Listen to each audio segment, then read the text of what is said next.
Hi, this is Gary with Aldan American. Today we're going to be talking about our single adjustable coilover kit for our 87 Turbo Regal. We're going to be doing an installation on here momentarily.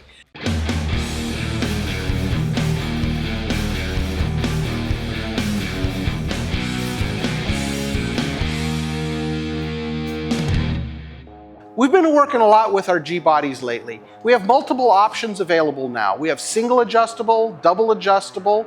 We also do a kit that allows us to go from a stock ride height to a dropped ride height. So in the rear, we're going to be able to lower the car from about stock ride height to about a 3-inch drop. In the front, we can go from stock ride height to about a 2-inch drop in the front. Fully adjustable, so you can tailor the ride height, square the car up, really make it look right, get the stance how you want it. So what we're going to do is our single adjustable front shocks, single adjustable rear shocks. We're going to also do our thrust bearing kit, which is optional for this kit. Our kit includes all new grade 8 hardware. We're going to do our front reinforcing plates. It goes between the T-bar and the lower control arm. It offers a little additional strength between your T-bar and your lower control arm. Follow along as we do the installation, see how it's done. If you have any questions about this kit, you can contact us at Aldan American. I've popped the upper and lower ball joints. I've taken my tie rod end and my brake caliper and hung it off to the side. This is going to make it easier to work on the coilover kit. It's not necessary, but it makes it a lot easier for you to see on video how it's done. I've removed my brake assembly. I had to pop the upper and the lower ball joints to take the spindle off. This is the original spring and shock. So it's non-adjustable, so whatever the spring is set at for ride height is your ride height. The shock itself is not a performance shock, it's just a replacement style shock. The coilover is going to have a dampening adjustable, so it'll have 1 through 6 from soft to firm, and then our spring itself is sitting on an adjustable spring seat. So by using our spanner wrench, we're going to be able to adjust the ride height from about a 2-inch drop to about stock ride height. So somewhere in that range, so you can tailor the ride height exactly where you want it to sit.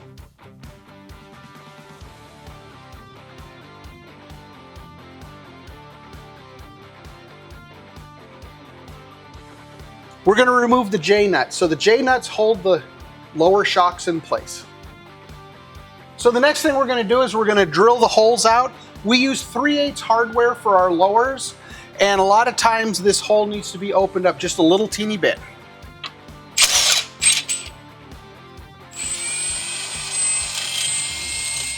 So what I want to do now is check to make sure our new 3/8 hardware fits in my opened up hole.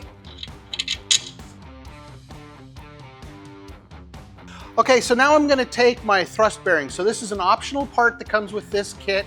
It's ALD 26, and so it's a roller bearing with 2 bearing races on either side. And when you put it between the spring and the spring seat, it makes it a lot easier to adjust your ride height. So I'm going to take some of my red grease, and I'm going to grease my roller bearings. You never want to put these on dry. It is a bearing material, so it's not plated. So if you don't grease it, it will rust. Now I'm going to prepare my shock. So the first thing I want to do is I want to make sure my set screw is loose on my spring seat so that the adjuster is easy to move. The next thing I'm going to do is I'm going to take some of my copper-based anti-seize and I'm going to put it above the threads. So I've run my adjusting nut all the way down to the bottom. I've put a little bit of anti-seize there, so as we screw it up to adjust our ride height, it will pull the anti-seize in. The next thing I'm going to do is I'm going to take my greased thrust bearing, which is optional. I'm going to set it on the spring seat. I'm now going to take my spring, set it over the shock, just like this, and now I'm going to put it in the car.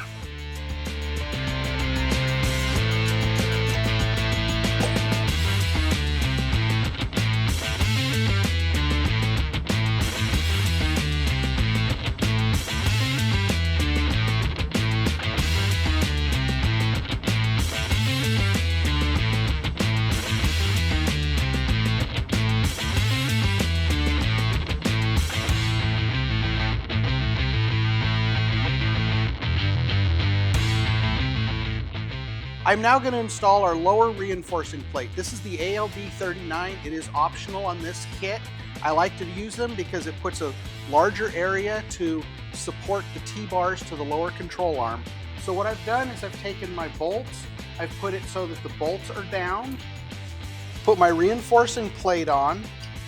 I've left the shock loose at the top so that it moves around so that we can line everything up. What I'm going to do now is pull my lower control arm up.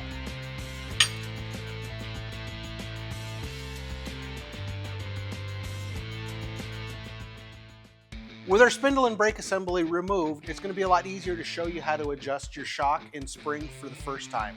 So what I'm going to do is I'm going to make sure that the set screw is loose, and we've got our set screw loose. I'm going to take my spanner wrench that comes with the kit, and I'm going to run my spring seat up. So there's about 1/2 inch of threads showing below the spring seat. So now what I'm going to do is I'm going to set my compression adjustment knob. So a lot of our knobs have a flat spot ground on the top side, so that will be the number 1 position. So they're also marked 1 through 6. So when it's at 12 o'clock position, this one here is flat on the top and there's a number 1. So that's going to tell me it is the softest setting. So I'm going to set this car up because it's not going to see any real track time. So I know that it's just a cruise night type car. So what I'm going to do is put it at number 1, go out and drive the car, see how it feels, see if it needs any more compression dampening, and if so, I will adjust it.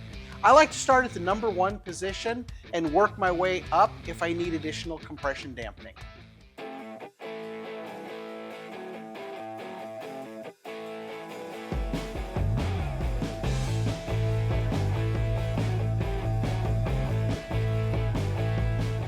We're now going to move to the rear. So we're going to take the stock shocks, springs out, and then we're going to install our shock tower brace and our coilover kit. Follow along, see how we do it.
I've installed my lower bracket, I've torqued my bolts to 75 foot-pounds. Now what I have to do is on my upper shock mount, the holes are a little bit undersized for the 3/8 bolts to fit, so I'm going to drill them out to 3/8 of an inch.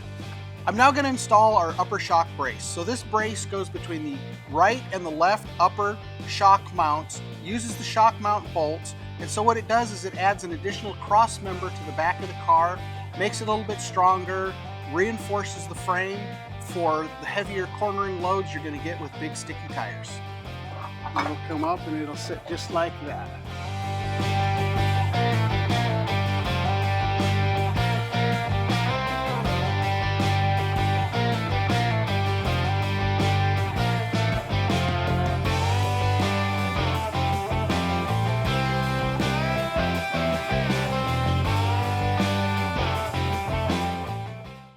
I'm now going to take and adjust my spring preload for my preliminary ride height adjustment. I'm going to take some copper anti-seize. I'm going to put it above the spring seat. That way, as I'm rotating my spring seat into the anti-seize. When we assemble the shocks here at Aldan, we do put a little bit of anti-seize where the spring seat is sitting, but we always recommend putting a little additional so that the spring is easier to adjust. And as you can see, this is pretty easy to adjust by hand. It has the thrust bearings already installed, which definitely makes it a lot easier to make your adjustments. So when I'm setting my preload, what I'm going to do is I'm going to measure the top of the spring to the bottom of the spring.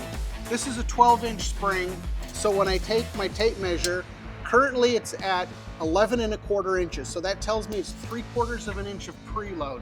So I'm going to keep putting preload on it till I have 1 inch of preload, and that's where I'm going to start at. Perfect. I installed the thrust bearings on this shock when I put it together. So it has the thrust bearings, which makes it a lot easier to adjust ride height. So in this case, I was actually able to do it with my hand, but if you weren't able to do it with your hand, we include the spanner wrench with this kit so that you can make your adjustments. And once you make your final adjustment, what you're going to do is take your Allen wrench, you're going to tighten down the set screw so you can lock your ride height in place. I hope this was helpful for showing you how to install the coilover kit front and rear on this 87 Turbo Regal. For more information, check us out, aldanamerican.com.